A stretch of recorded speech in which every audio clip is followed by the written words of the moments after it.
ഈ ഒരു SLK season നോക്കുകയാണെങ്കിൽ ടീമിനെ നന്നായിട്ട് തന്നെ ബിൽഡ് ചെയ്യുമെന്ന് പറഞ്ഞു. എന്താണ് SLK എന്നുള്ളൊരു ലീഗ് കേരളത്തിൽ കൊണ്ടുവന്ന മാറ്റങ്ങൾ? ഒബിയസ്ലി വളരെ നല്ലൊരു മാറ്റമാണ് ഉണ്ടാക്കിയത് കേരള ഫുട്ബോളിന്. നമുക്കറിയാം ഒരുപാട് ടാലൻ്റുള്ള കളിക്കാർ കേരളത്തിൽ അങ്ങോളം ഇങ്ങോളമായിട്ടുണ്ട്. എല്ലാ റൂറൽ ഏരിയയിലും സിറ്റികളിലും എല്ലായിടത്തുമായിട്ട് ഒരുപാട് ടാലൻ്റുള്ള താരങ്ങൾ. 2014 ISL ഇവിടെ അവതരിപ്പിച്ചതിന് ശേഷം, ഇന്ത്യയിൽ അവതരിപ്പിച്ചതിന് ഒരുപാട് അക്കാദമികളും ഒരുപാട് കുട്ടികളും കളീൻ്റെ ഇതിലേക്ക് വന്നിട്ടുണ്ട്, ഫുട്ബോളിൻ്റെ കളിക്കാനായിട്ട് മുന്നോട്ട് വന്നിട്ടുണ്ട്. അതിൻ്റെ ഒരു തുടർക്കഥ എന്നോളം പോലും നമുക്ക് കേരളത്തിൽ ഈ സൂപ്പർ ലീഗ് വരാൻ ലേറ്റായി എന്നാണ് ഞാൻ പറയുന്നത്.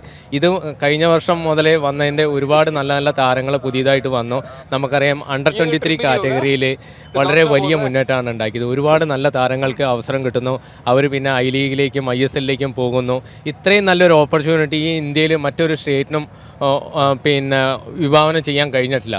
അപ്പോൾ ഇതിൻ്റെ ഒരു പ്രത്യേകത മാത്രമല്ല, കേരളത്തിലെ ഏറ്റവും നല്ല രീതിയിലാണ് ഈ ടൂർണമെൻറ്റ് മുന്നോട്ട് പോയിക്കൊണ്ടിരിക്കുന്നത്. ഇതിൻ്റെ ഒരു പ്ലാനിങ്ങിൽ കുറച്ചും കൂടി നന്നായിട്ട് ചെയ്യണമെന്നാണ് എൻ്റെ ഒരു അഭിപ്രായമുള്ളത്. ഇനിയുള്ള സീസണുകൾ ഇതിൽ നന്നായി പ്ലാൻ ചെയ്ത് മുന്നോട്ട് നടത്താൻ ലീഗിനും തൃശ്ശൂർ മാജിക്കിനും കഴിയട്ടെ. All the best. Thank you.